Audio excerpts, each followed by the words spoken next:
આ કોઈ ટોળા જોઈને બોલ્યા નથી અને ક્યારેય મારું પોલીસ અધિકારીની વિરુદ્ધમાં નિવેદન હોતું નથી. અમે જ્યાં રહીએ છીએ ત્યાં પોલીસને પૂરતો સહયોગ કરીએ છીએ, પણ કાર્યકર્તાને દબાવ છે કે અપશબ્દ કોઈ બોલશે તો એ તો અમારા જીવતા જીવ ક્યારેય સહન નહીં કરીએ. આપ સૌને મોરે મોરો ભાજપ વાળા અરે દેવા દો, ભાજપ વાળા અરે દેવાનો છે. ઓલા ભાઈ મોરબી વાળાએ 2 દી થી ઉપાડો લીધો છે. મેં આજે વિનંતી અહીંયાથી મીડિયાના મિત્રો છે વિનંતી કરું છું કે મોરબી વાળા ભાઈને મગજની દવા લેજો, કઈક માનસિક તકલીફ થઈ ગઈ છે. અહીંયા થોડી વાર થાય તો એ કે હું રાજીનામું દઈ દઉં, ગોપાલભાઈ લડવા આવે. હવે એના મતદારોએ કહ્યું કે અહીંયા અમે વિસાવદર વાળી કરશું,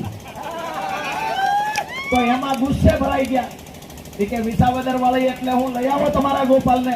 એટલે આ ગોપાલ ઇટાલિયાને ગીસુદાનની જરૂર નથી. રાજુ કરપડા જેવા 25 જણા બીજા પાર્ટી છે. આવા 25 જણા સૈનિકો બીજા પાર્ટીમાં છે કે ઈશારે દરિયામાં કૂદી પડે આવા લોકોની ફોજ તૈયાર થઈ છે. એટલે કોઈ એવું માનતું હોય. બીજી વાત, પછી કઈક એમને નિવેદન પાછું ફેરવું, પછી કે હવે ગોપાલભાઈ રાજીનામું આપે તો હું આપું. હું કહું છું કે નરેન્દ્રભાઈ મોદી રાજીનામું આપે, ગોપાલભાઈ આપી દે.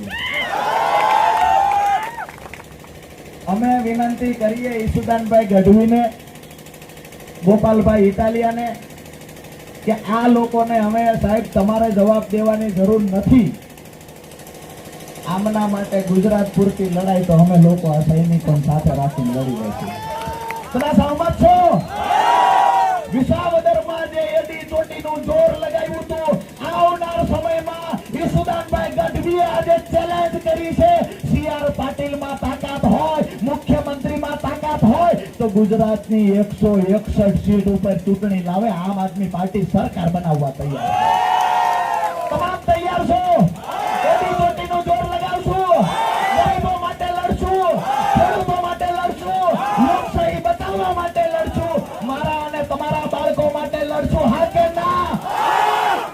આપ સૌનો આજના કાર્યક્રમમાં ઉત્સાહ સાથે ઉપસ્થિત રહેવા બદલ હું રાજુ કરપડા અને આમ આદમી પાર્ટી પરિવાર હૃદયપૂર્વક આભાર વ્યક્ત કરું છું.